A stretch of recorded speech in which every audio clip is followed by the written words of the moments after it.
मुझे खुद को ही खत्म कर लेना बेस्ट है मेरे लिए, क्योंकि जो मैं पैसे कमा रहा हूँ उसी से मैं अपने दुश्मन को बलवान बना रहा हूँ। वही पैसे मुझे ही बर्बाद करने के लिए यूज हो रहे हैं। दोस्तों, अगर किसी महिला के साथ क्रूरता या अत्याचार होता है, बुरा व्यवहार होता है, तो वह महिला अपने पति और ससुराल वालों पर आईपीसी सेक्शन 498A की शिकायत पुलिस स्टेशन में दर्ज करवाती है, जिसे हम आम भाषा में दहेज प्रताड़ना का मुकदमा भी कहते हैं। या फिर पत्नी पति और उसके रिश्तेदारों के खिलाफ डोमेस्टिक वायलेंस एक्ट का मुकदमा दर्ज कर देती है। दोस्तों, हमारे समाज में धारणा घर कर चुकी है कि अत्याचार अगर होता है तो वह सिर्फ पत्नी महिलाओं पर होता है और करने वाला पति या पुरुष होता है, या फिर सास ससुर देवर जेठ आदि होते हैं।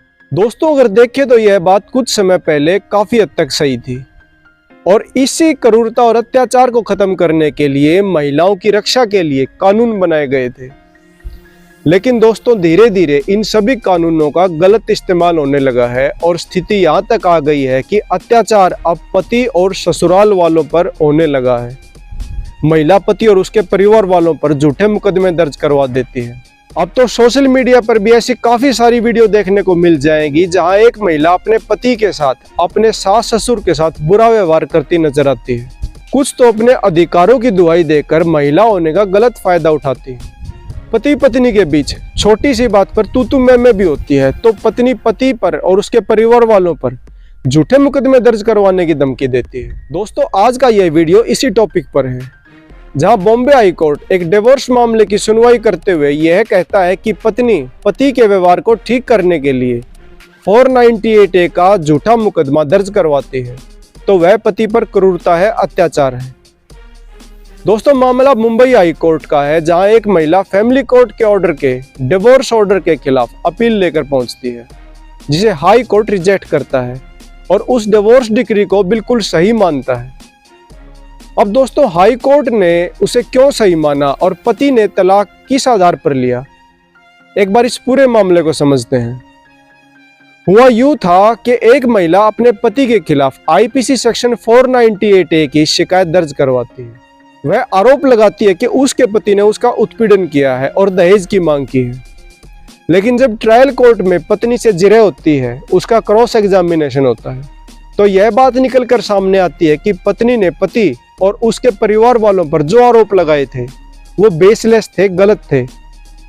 पत्नी अपने क्रॉस एग्जामिनेशन में खुद स्वीकार करती है कि उसने यह 498A की एफआईआर अपने पति के व्यवहार को ठीक करने के लिए करवाई थी, ना कि उसे किसी उत्पीड़न की सजा दिलवाने के लिए।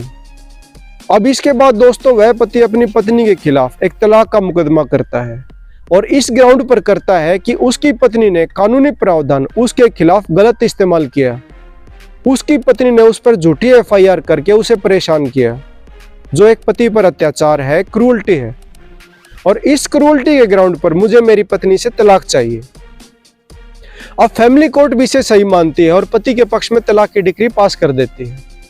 अब यहाँ पर दोस्तों, एक बात स्पष्ट करता चलूं कि हिंदू मैरिज एक्ट के तहत पत्नी हो या पति, कोई भी हो, क्रूरल्टी के आधार पर वह तलाक ले सकता है।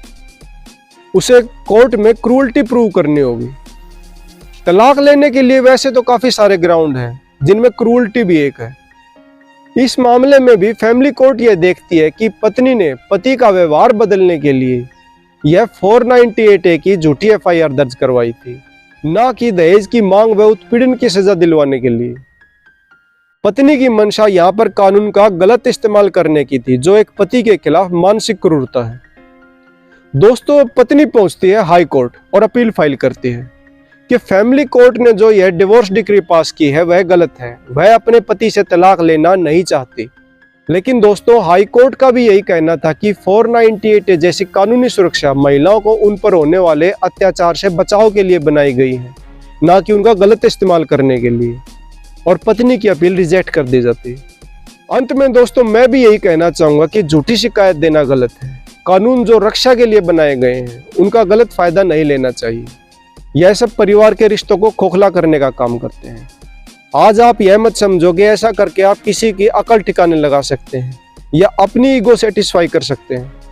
ऐसा करने से आपसी विश्वास कमजोर होगा, दूरियां और ज्यादा बढ़ जाएंगी, और अगर कोई किसी प्रकार के समझौते की उम्मीद भी होगी तो वह रास्ता भी पूरी तरह से बंद हो जाएगा। दोस्तों जजमेंट का लिंक आपको डिस्क्रिप्शन बॉक्स में मिल जाएगा। उम्मीद करता हूँ आपको मेरी यह वीडियो इन्फॉर्मेटिव लगी हो। मिलते हैं नेक्स्ट वीडियो में, तब तक के लिए हैव अ नाइस डे।